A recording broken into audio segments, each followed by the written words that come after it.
Hi guys, welcome to Santhikitchen. இன்றைக்கி Santhikitchenல என்ன செய்ய போகிறேன்னா கொத்தவரங்காய் வத்தல் எப்படி செய்யலான்னு பார்க்கலாம் வாங்க. ஈஸியாக செஞ்சிடலாம். இதை திருநெல்வேலியில் சீனரிக்கான்னு தான் சொல்லுவாங்க. மற்ற ஊர்களில் இதை கொத்தவரங்கான்னு சொல்கிறாங்க. எப்படி வேணாலும் சொல்லலாம். இப்போ இந்த வத்தல் செய்கிறதுக்கு நான் ஒரு 1/2 கிலோ சீனரிக்காய் எடுத்திருக்கேன். மேலே உள்ள காம்பு பகுதியை மட்டும் கட் பண்ணி எடுத்துருங்க.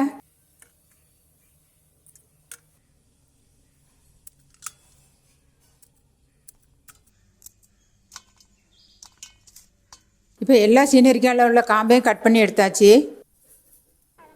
ஃபஸ்ட்டு ஸ்டவ் ஆன் பண்ணி அதில் கடாயை வச்சு அதில் 1 டம்ளர் தண்ணி ஊற்றிக்கோங்க. அந்த தண்ணியில் ஒரு 1/4 டீஸ்பூன் மஞ்சள்தூள் சேர்த்துக்கோங்க.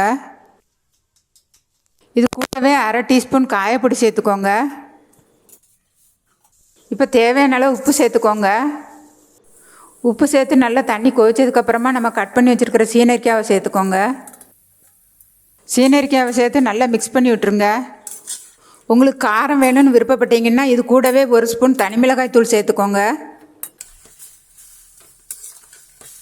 சீனரிக்காவை முழுசாக வேக விட்டுறக்கூடாது. ஒரு 1/2 வேக்காடு வெந்த உடனே எடுத்துடணும். ஒரு 2-3 நிமிஷத்தில் எடுத்துருங்க.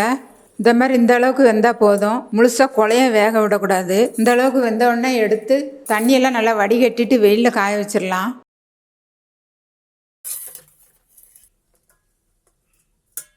இந்த சீனரிக்காவை நல்லா வெயிலில் காய வச்சு நல்லா மொறுமொறுன்னு வர்ற வரைக்கும் காய வச்சுக்கோங்க. இந்த பாருங்கள், இந்த அளவுக்கு நல்லா மொறுமொறுன்னு காயணும். இது நல்லா மொறுமொறுன்னு காஞ்சிருச்சு. நான் இப்போ வறுத்து காமிக்கிறேன் பாருங்கள். இப்போ ஸ்டவ் ஆன் பண்ணி அதில் கடாயை வச்சு பொரிக்க தேவையான எண்ணெய் ஊற்றிக்கோங்க.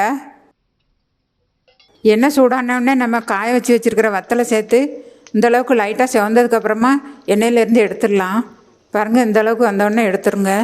அவ்வளோதாங்க, சீனரிக்காய் வத்தல் சூப்பராக ரெடி ஆகிடுச்சு பாருங்கள். இதே மாதிரி நீங்கள் நிறைய செஞ்சு வச்சுக்கிட்டிங்கன்னா 1 வருஷம் வரைக்கும் கெடாமல் இருக்கும். உங்களுக்கு தேவைப்படும் போது அப்பப்போ எடுத்து வறுத்துக்கலாம். இதை நீங்கள் கம்பங்கூழ், கேப்பக்கூழ், அப்புறம் பழைய சோறு, அப்புறம் தயிர் சாதம், சாம்பார் சாதம், புளிக்குழம்பு எல்லாத்துக்குமே நீங்கள் சைடிஷாக வச்சு சாப்பிட்லாம். சூப்பராக இருக்கும்.